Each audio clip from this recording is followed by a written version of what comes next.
Alright, hey guys, welcome back to another video, and today we received the new 1.6.3 beta. This patch is about 3.5 gigabytes, and it has some, I would say, pretty good changes. Nothing very big added, no big new feature or anything like that.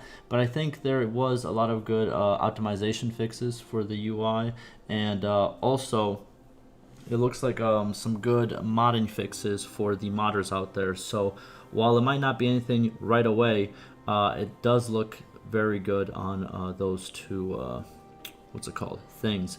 But the link to the new beta patch will be down below, like always. And like always, I have a script. Everything I say, all links that are stated, will be down below as well. And like always, in this video I'll be going over all the important changes. The minor changes and fixes will be on the screen as the video goes on, and you can pause the video to see the changes, or you can follow the link in the description for more information on the new beta. So let's get into the changes. So we have single player, multiplayer, and then both. Again, there's not too many, but here they are. So single player first, they added an ornate battle crown for Aserai lords. We got another one of these crowns. We received a couple last patch, and I think they're just trying to finish it up for every single culture in the game. Next, they moved the initial banner selection and clan naming to the character creation in sandbox mode. So if you do the sandbox mode, you get to create your banner while you're creating your character. It won't be like after you join the map. It's before. Next, they added new tavern game menu images for all main cultures. What this means is whenever you go to the tavern, like the little panel on the left that has all the options, that always has kind of different images depending on what you're doing. Now there are custom ones for the tavern. Next, the least expensive horses are now used first while upgrading troops. This was a big complaint a lot of people had, where random horses were just chosen, and most of the time it was like the very high and expensive ones in their inventory. Now it will choose the least expensive that are needed for the upgrade. Next, they introduced death of NPCs in simulation battles. So what this is actually very, very big. Why? Because literally every AI battle is a simulation battle. What is a simulation battle? It's pretty much whenever you send troops and you don't actually go into the battle.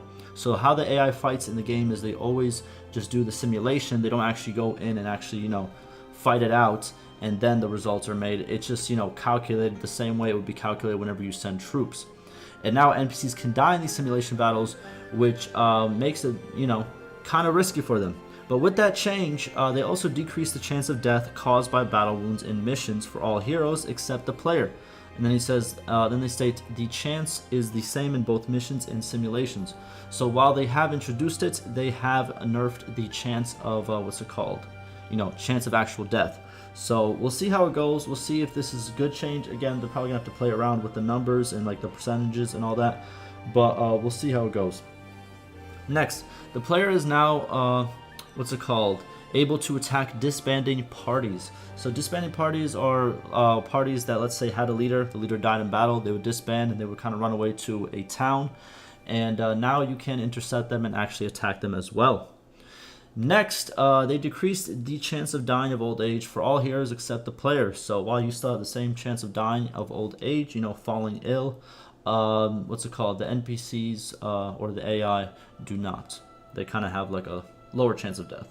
I'm guessing this is just to increase the amount of AI in the map, because obviously if they're introducing the death and simulation battles, they have to kind of decrease the other factors. Next, they increased the relationship gain from emissaries from 3 to 5, which is good, but they decreased the emissaries relation gain chance. So now while every time you do gain something, it's a little bit more, you're not going to gain it as much because the chance has gone down. And also, an emissary will be able to gain relations only once per day with either a noble or notable. So if the chance does hit, it can only be once per day. So you can't really grind up your relationship real quick in the beginning of the game. And if you didn't know what an emissary is, whenever you go to a town, you can leave one of your companions. They'll start acting like an emissary, start talking to the nobles, doing quests, and therefore increase your relationship. Well, actually, I don't know if they do quests exactly, but they do increase your relationship by, I'm guessing, talking and all that with the local nobles. Next, they added a new quest called Betting Fraud, and the quest summary is: a gang leader offers you a deal to fix 5 tournaments and share the profit from the bet winnings. I don't know exactly how that one's going to work. I am going to play it out and show it to you guys, but it looks like maybe you would have to kind of bet on yourself and win 5 tournaments. I don't know exactly how that will work, but we'll see very soon. Next, clan members will no longer be able to give the following quests. So if this person is in your clan, they cannot give you, what's it called? These quests. Ladies Night Out, Company of Trouble, Lord Needs a Tutor, and Prodigal Son. And also, player can no longer take the following quests if their clan owns the settlement. Rival gang moving in, gang leader needs weapons. So if you own the settlement, obviously you can't be part of the gang activity as well, you know, so those are off limits as well. But that will do it for these single player changes. Now into multiplayer, we have changed the gold cost of some troops for team deathmatch and siege modes. Okay, so some of the gold costs got, you know what I mean, someone up, someone down. They just changed them around. Then they also reworked the scoring system for all game modes except duel. So, you know, we'll see how that goes. Maybe it's a little bit better. And then they added cheering and shouting features that will allow players to quickly communicate with other players. So it's kind of like the emo thing that you could do in like most games. You know what I mean? Just a quick cheer just to kind of, you know, let players know if you don't really want to talk. Now onto both. They added a legacy option for order layout type. I don't know if this is exactly for formations or for just like layouts in multiplayer, but it's listed under both, so we'll see what that means exactly. And then next, ballistas will now fire in the same direction if the player doesn't move the cursor during the reload process. So they're going to be more accurate. Ballistas are the weapons that are on top of castles and on top of towns. So yeah, they're a little bit more accurate now. So if you do a siege, you know, and you are on the defending side or even on the attacker side, go use them. They're pretty strong. And then lastly, we have a good amount of modding changes. It's going to be on the screen right now. I would try to explain it, but I'm not good at explaining modding things. I'm not a modder.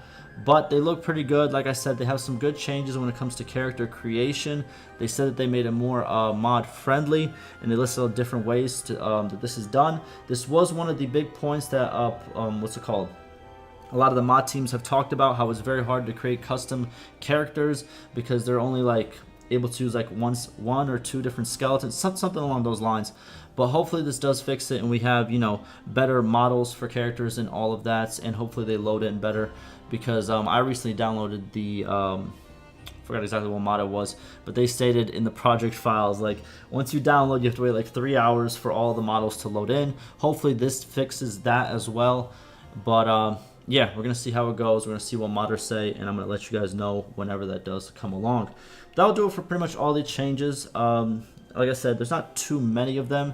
I think this was more like a patch in between. I heard some people are kind of upset with it. It is what it is, but yeah.